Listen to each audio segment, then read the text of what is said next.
คืนเลยคือเราเช่าน้ำเป็นต้นเป็นต้นเสียเกียร์เซลเลยมาเลาะตรงเที่ยวตกน้อยตกแห้งกันเลยแต่ว่า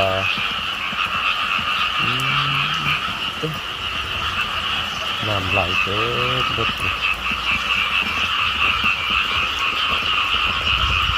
น้ำ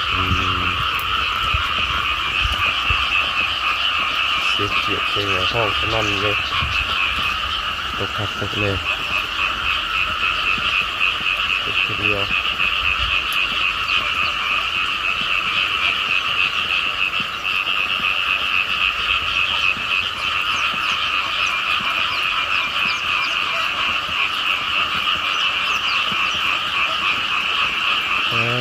ต้นม่วงก็เป็นสีบวมอะไรกันมันบริเช้าต้องไหลลงมาจะถึงแล้วมาดูสันขาดม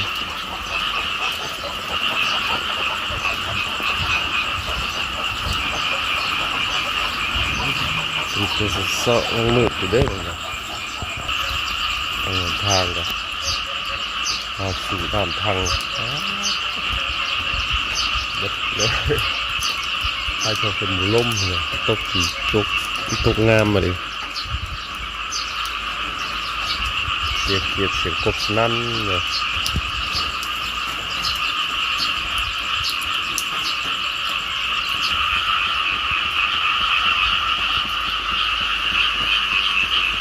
ดีอกดีใจสหายสานาเด้อตกเลย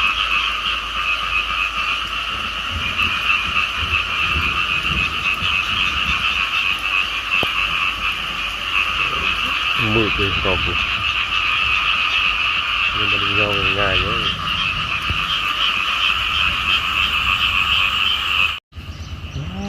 เดินบ้านพี่น้องไอ้พวกเดินเพื่อนเพื่อนมึงเขาฮอดลางเพื่อนน้ำท่วมตกแห้งอีหลีพี่น้องไอ้พวกเนี่ยลางเพื่อนเพื่อนลางเล่าลางเพื่อนลุงไงมาบอกจากหันตอนเช้ามาบอกให้คนลงมาบอกให้คนลงวัดลงจังหันบ้านห้องเนาะนี่ทางบ้านนะออกมาให้หน้าพี่น้องมาบอกกันคนลงจังหันเลยออกมาเบิ่งหน้าก่อนจังได้คืนนี้แต่กบเขียดออกลายแต่บนลุกเสียงห้องสนั่นอยู่ดีอกดีใจเด้พี่น้องในบ้านเลยเห็นฝนตกฝนลิ้นลงมาเลยนะโอ้ฟ้ากันยังคืบอยู่น้ำเต็มอยู่ในไร่นาเนี่ยชาวนาบริคอยอย่างคอยจะฝนนี่แหละฝนตกลงมาแล้วก็หาวหันคนเฮาแต่เชือดออกให้ออกหน้าบานเบิ่งก่อนเราไปเบิ่งให้เบิ่งหน้าก่อนได้ออกมาเลย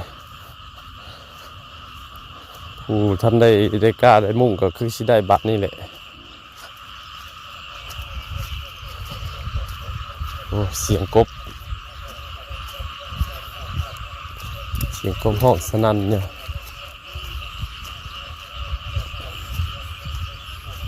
นำให้หน้าทั้งอันที่ว่ามันไก่บ้านเนี่ยกะโบราณเป็นไรพอดีไปเจาะนี่แหละพี่น้องอยู่ใกล้บ้านแถวเพื่อนลุงใหญ่ว่าน้ำไหลท่วม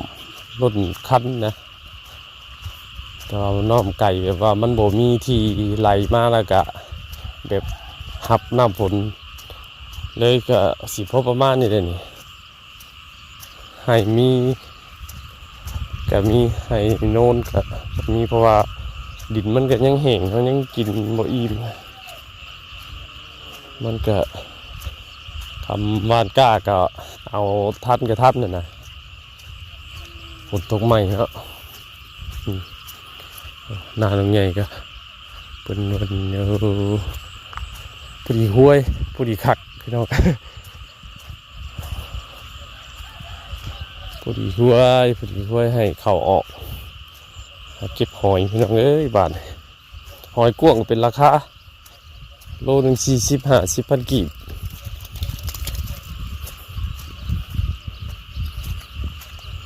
นี่ลงไปอย่างนี้นี่ขึ้นมาไหมเมื่อคืนนี้คือสีกบห้องสนั่นอยู่มันลุกมาเบิ่งมันลุกมาเอาครอบครัวไงบริกิจกบพี่น้อยเฮ้กระปูโอ้หอยหลายแต่หอยซิลี่กูกองเนาะหอยซิลี่กับเพครับเบิ่ง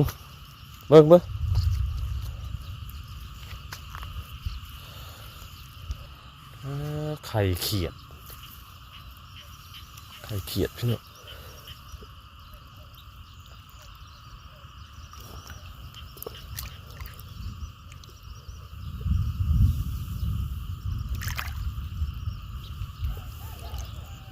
งมเบิ่งเขียด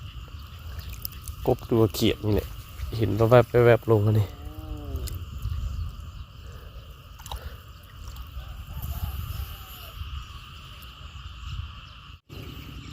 น้ำพอดีห้วยเข่าให้แตกทลายอะไรกันจุดโยยันเข่าเน่าได้เนาะ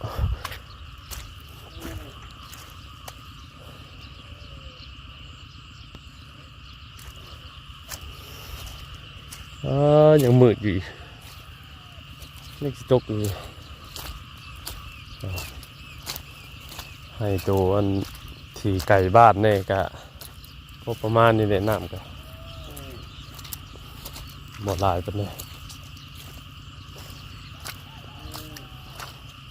มันโบมีทางน้ำลงมามันกะสีพอประมาณนี้แหละ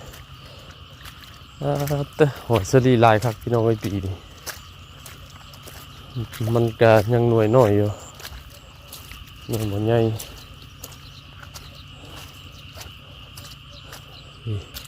นี่ก็หน้าวานเลาะให้เลาะหน้าก่อนเดี๋ยวจะเศร้าน้องไหมมาบอกจะหันมาบอกให้คนลงคำเข่าลงตาก็เลยเวะออกมาทางไหนาเลยฝนตกเนาะฝนตกดีอกดีใจพออยากเลาะอยู่หรอกไหนากะมันเย็นบอกคือเอื้อนยามมันแดดมันฮอตโอ้ไปบึงลีก่อนพี่น้องเอ้ยเป็นจังไดเมื่อวานนี่ลงมาถมลีเมื่อวานนี่ถมกันยังบ่เละออกคนใดเนาะยังนั่นอยู่นี่ปลาตัวโอ้ยงัวมาเหยียบเนาะยืนเลยบ้านตอนนี้เลี้ยวครับ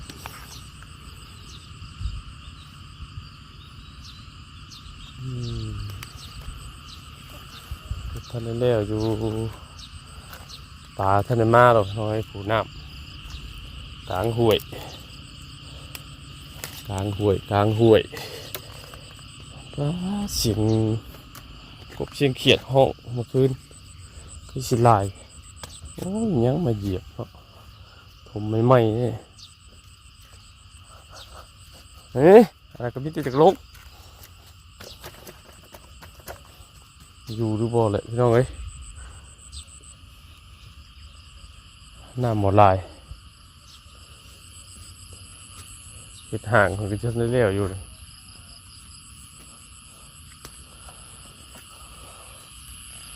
โอ้ยมืน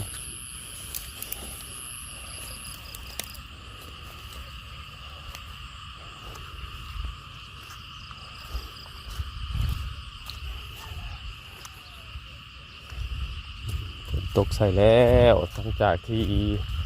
เห็ดแห้งมา2-3 มื้อยังบ่มันดูฝนตกใส่บานอันนี้ท่านได้ไถหุดอยู่นาเขาเนคเตอร์เพิ่น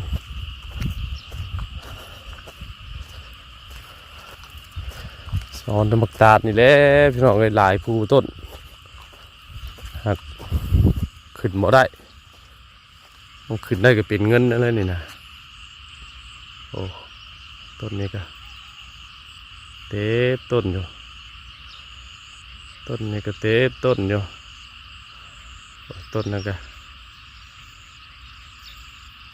โอ้ตาลายครับเอาบ่ได้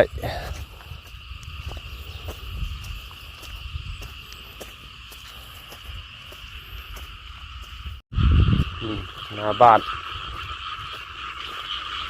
หน้าไก่บ้านหน้าไก่เฮือนน้ำเสียงกบเสียงเขียดสนั่นอยู่เต้าเขียดลายขนาดเป็นโคบลงมันให้หน้าเนี่ยโอ้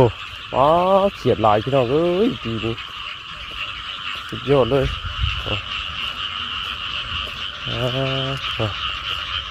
ตามคันโอ้โอ้โอ้โอ้เขียดลายนี่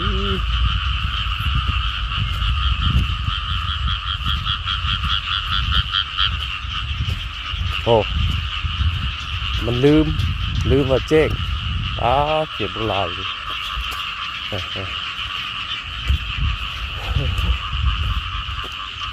ก็เขียดลายครับโฮมอยู่หมุงน้ำลาย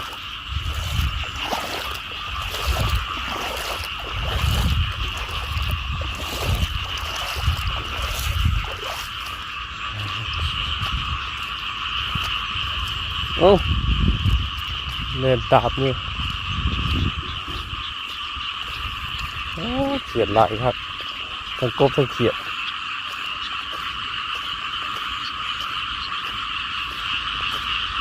กบเอามันบ่ได้มันน้ำลายห้องอยู่ตรงกลางเขียดก็เขียดลายครับเสียงสนั่นนะเสียงสนั่นท้องทุ่งกบเขียดก็ดีอกดีใจห้องเสียงสนั่นเนี่ยออกมาเพออกมาไข่เขียดออกมาไข่แล้วส่งเสียงห้องขับทงหน้าอยู่คนดีอกดีใจลาย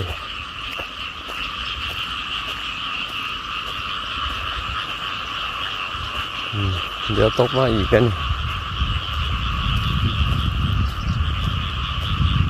ว่าแต่กบเขียดเลยคนก็ดีอกดีใจ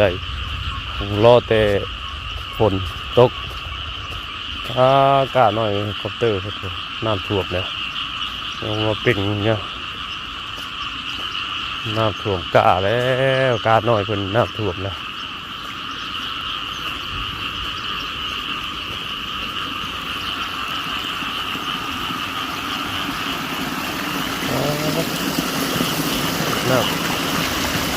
น้ำท่วมกา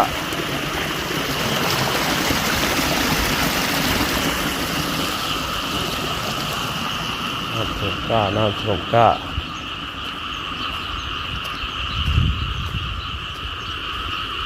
บเสียงเขียดสนั่นอยู่